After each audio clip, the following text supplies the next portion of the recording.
అందరికీ నమస్కారం అండి. మనము వంటింట్లో ఉపయోగించే పసుపుతో అనేక ప్రయోజనాలున్నాయన్న విషయము అందరికీ తెలిసిందే.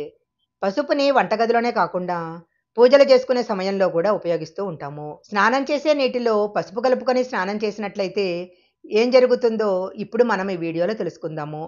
చాలామంది స్నానం చేసేటప్పుడు నీళ్లలో పసుపు కలుపుకొని స్నానం చేస్తుంటారు. అలా స్నానం చేసే నీటిలో పసుపు కలుపుకున్నట్లయితే జాతకంలో ఏర్పడిన గ్రహదోషాలన్నీ తొలగిపోతాయి అంటారు. అంతేగాకుండా ఆరోగ్యపరంగా కూడా అనేక లాభాలు పొందవచ్చు. జ్యోతిష్క శాస్త్రం ప్రకారము పసుపు నీళ్లతో స్నానం చేసినట్లయితే శరీరం నుంచి ప్రతికూల శక్తులు తొలగిపోతాయి. అదృష్టము, శ్రేయస్సు లభించడంతో పాటు మనసు కూడా ప్రశాంతంగా ఉంటుంది.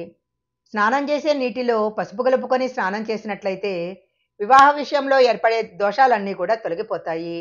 గురువారం రోజు పసుపు నీటితో స్నానం చేస్తే త్వరలోనే పెళ్లి సంబంధాలు కుదరటం జరుగుతుంది. గురువారం రోజు విష్ణుమూర్తి విగ్రహానికి పసుపుతో అభిషేకం చేసినట్లయితే వివాహ విషయంలో ఏర్పడుతున్న ఆటంకాలన్నీ తొలగిపోతాయి. బృహస్పతి గ్రహము అదృష్టానికి, సంపదకు కారణం అంటారు. బృహస్పతి స్థానం బలహీనంగా ఉన్నట్లయితే జాతకంలో గురుదోషం ఏర్పడుతుంది.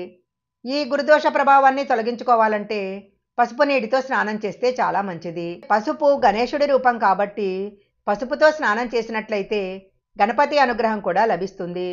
పసుపులో యాంటీ ఆక్సిడెంట్లు, యాంటీ ఇన్ఫ్లమేటరీ లక్షణాలు పుష్కలంగా ఉంటాయి. అందువలన పసుపు నీటితో స్నానం చేసినట్లయితే చర్మ సంబంధమైన వ్యాధులు కూడా తొలగిపోతాయి. ఈ వీడియో గనక మీకు నచ్చినట్లయితే లైక్ చేయండి, షేర్ చేయండి. ఇలాంటి మరిన్ని వీడియోల కోసం మా ఛానల్ సబ్స్క్రైబ్ చేసుకోండి. పక్కనే ఉన్న బెల్ ఐకాన్ని యాక్టివేషన్ చేసుకుంటే మేము పెట్టే వీడియోలన్నీ కూడా మీకు ముందుగానే నోటిఫికేషన్గా వస్తాయి. మరొక మంచి వీడియోతో మళ్ళీ కలుసుకుందాం.